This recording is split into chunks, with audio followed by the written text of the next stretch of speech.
The morning sun cast golden shadows across Riverside High's pristine parking Mercedes, lot, where BMWs, luxury cars and gleamed Teslas like jewels lined up in a in perfect chest. row, symbols of wealth that spoke louder than words ever could.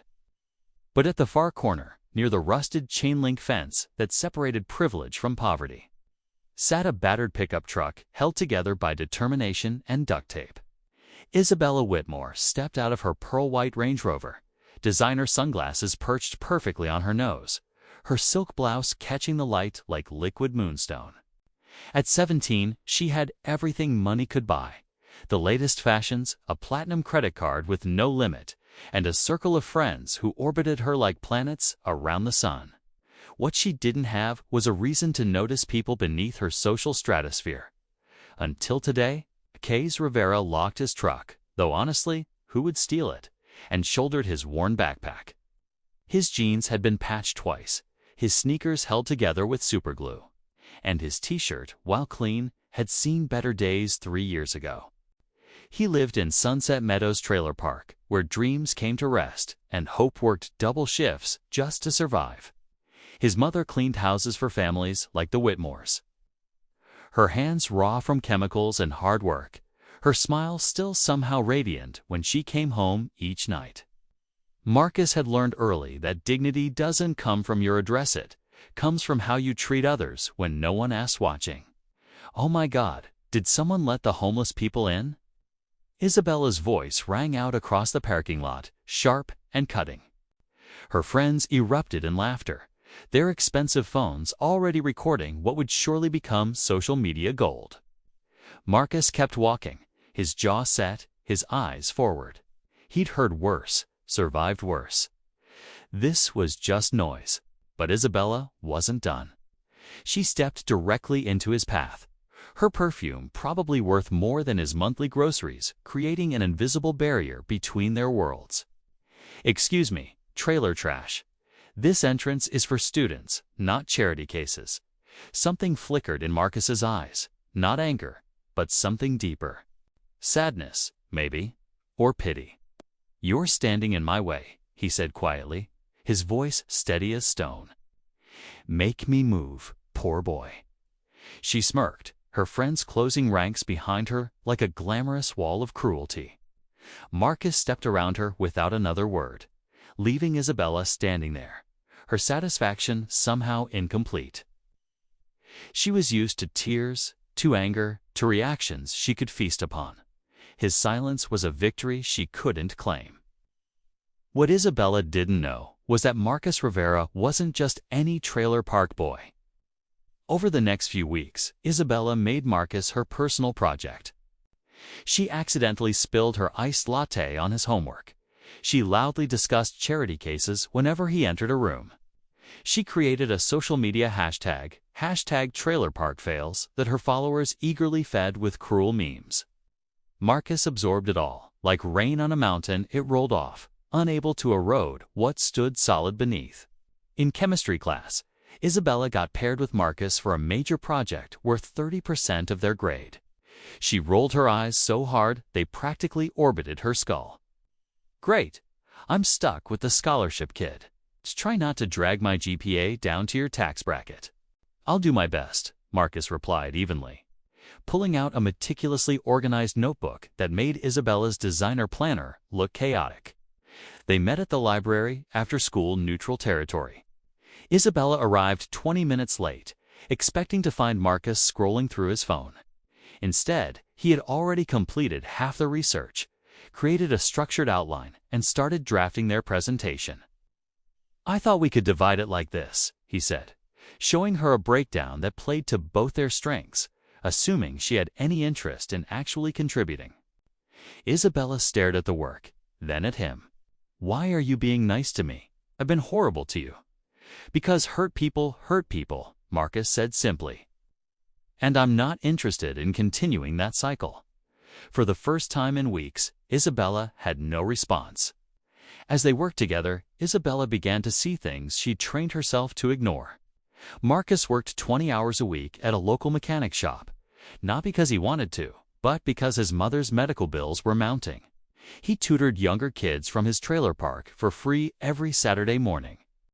His notebook was filled not just with chemistry equations, but with sketches of architectural designs, buildings that soared and sang with beauty. "You draw." Isabella asked one evening, her voice stripped of its usual venom.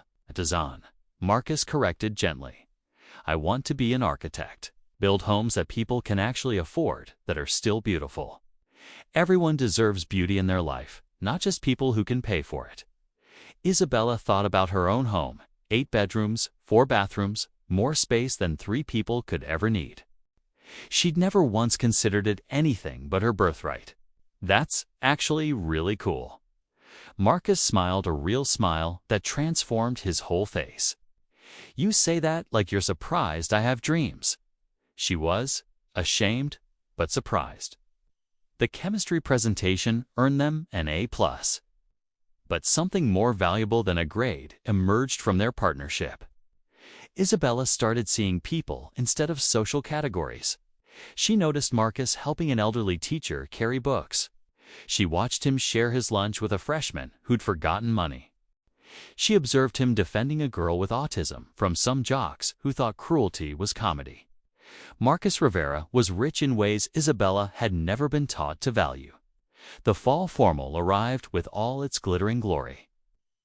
Isabella wore a custom gown that cost more than most people's monthly rent, midnight blue silk that cascaded like a waterfall, diamonds at her throat that caught every light. She arrived in a limousine, stepped onto the red carpet the school had rolled out, and felt empty. Marcus didn't attend. Formal tickets cost $75, and that was 3 grocery runs for his family. Isabella spent the first hour taking photos, dancing with boys who bragged about their father's stock portfolios, and feeling like she was watching her life from outside her body. At 8:47 p.m., she made a decision that would change everything. She left. 20 minutes later, Isabella's Range Rover pulled up to Sunset Meadows Trailer Park.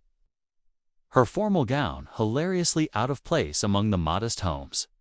She found Marcus sitting on his front steps, sketching by the porch light, his little sister doing homework beside him. "You're missing the dance," Marcus said, not unkindly. "The dance was missing something," Isabella replied, her voice soft. "It was missing anything real." She sat down beside him, not caring about her expensive dress, and looked at his sketches. They were breathtaking community centers with gardens, affordable housing that incorporated art and nature, playgrounds designed to spark imagination. "These are incredible. Marcus, you're going to change the world." "I'm going to try," he said. "That's all any of us can do." Isabella pulled out her phone, scrolled through her social media, thousands of followers, hundreds of likes. All of it hollow. "I've been horrible," she whispered. "Not just to you, to everyone. I used cruelty to feel powerful because I've never actually done anything powerful." "You're doing something powerful right now," Marcus said. "You're being honest. That takes more courage than most people ever find." The following Monday, Isabella walked into school, changed. She deleted the cruel hashtag and posted a public apology. She faced her friends' confusion and anger, losing half her followers in a day. She didn't care. She started a fundraiser for families facing medical debt, beginning with an anonymous donation that helped Marcus's mother get the treatment she needed. She volunteered at the community center in Marcus's neighborhood, teaching art classes to kids who'd never held a paintbrush. She learned that glamour isn't about what you wear. It's about how you shine your light into the world. Marcus and Isabella became real friends, then best friends. He taught her about resilience, dignity, and finding joy in simple moments. She taught him that wealth could be a tool for good when wielded with wisdom. Together, they created a scholarship fund for students from low-income backgrounds pursuing architecture and design. On graduation day, Marcus delivered the valedictorian speech. Isabella sat in the audience, tears streaming down her face, as he spoke about how one person's kindness can change another person's entire trajectory. He never mentioned her by name, but everyone knew. 5 years later, Marcus Rivera graduated from architecture school with multiple job offers from prestigious firms. He turned them all down to start his own company, beautiful basics, affordable housing with soul. His first investor, Isabella Whitmore, who'd learned that the best return on investment isn't measured in dollars. Isabella became a social worker, using her privilege to open doors for others instead of slamming them shut. She kept a photo on her desk, herself in that ridiculous formal gown, sitting on trailer park steps next to a boy in patched jeans who taught her what wealth really means. Sometimes the richest person in the room is the one with nothing in their pockets and everything in their heart. Sometimes a bully meets someone who responds to cruelty with grace and discovers that grace is contagious. Sometimes a trailer park boy and a rich girl both learn that we all just human beings trying to find our way home. And sometimes, just sometimes, kindness wins.